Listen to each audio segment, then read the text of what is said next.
The 2026 World Cup groups are officially out, but instead of just guessing which group is hardest, let's actually measure it. In this video, I'm drawing using 3 different statistics that by the end of the video will tell us which groups are actually the hardest and easiest, so make sure to stick around till the end. Okay, so the first thing we're going to do is look at the group's average ranks in the FIFA country rankings. Along the bottom, we've got the World Cup groups A to L, and on the side we have FIFA ranking position. Remember, the lower the rank, the better, because being ranked number 1 is the best possible team. For each group, I've taken the FIFA ranking of all the teams in that group and calculated the average rank position.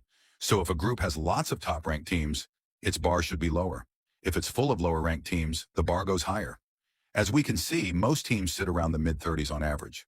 Fairly balanced, no extreme strengths or weaknesses. However, if we look at groups F and K, you can already see some variation.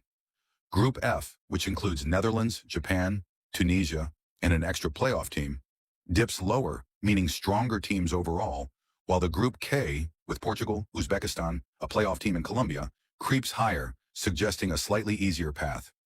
We just looked at the average FIFA ranking for each World Cup group, but averages don't tell the whole story, so this next graph shows something else. For every group, I'm drawing a line from the highest ranked team to the lowest ranked team. The top dot is the best ranked team in the group. The bottom dot is the worst ranked team, and the length of the link shows the difference between them. A shorter line means the teams are all ranked fairly close together. These are usually more competitive, unpredictable groups. A longer line means there's a huge difference in quality, often one clear favorite and 1 or 2 big underdogs. For example, if we take a look at Group F again, the line is relatively short. This is one of the most balanced groups in the tournament. As the difference in quality between the teams is very similar, any drop points here could be costly.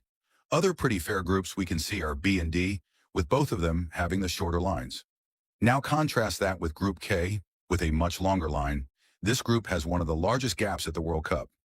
On paper, Portugal's a clear favorite, but also plenty of pressure not to slip up.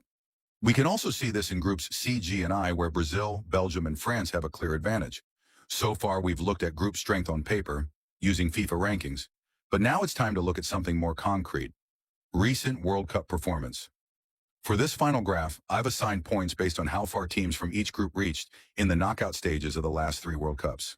How it works is that if a team won a World Cup, it gets 10 points.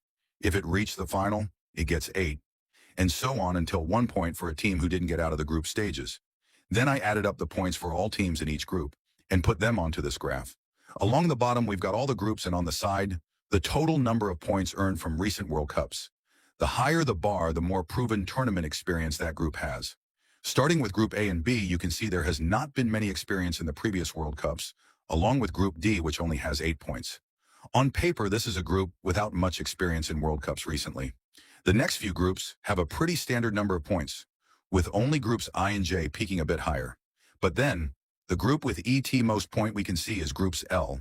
This is the group with England, Croatia, Ghana, and Panama, and where multiple teams here have gone deep in recent tournaments. This isn't just theoretical strength. It's proven and could make this a very interesting group. This is how it would look like on a scale. Groups L and I at the top, while B and D towards the bottom. We can also look at what the most even and uneven groups look like using this data. Here is Group L, with France having over 80% of the group point, and only Senegal having the rest, as both Norway and all playoff teams haven't been to a single knockout in the last 15 years. It shows us how much more experience France has had in the World Cup recently compared to its rivals, making it quite unbalanced. On the other hand, looking at Group F, all teams have had quite an equal experience in the World Cup recently, making the team one of the most balanced in the tournament. What's interesting is how this compares to the earlier graphs. Some groups look strong in rankings and have high World Cup points. Those are genuinely dangerous. Others look strong on paper but lack recent knockout success. Which group do you think is the hardest? Comment what you think and subscribe for more.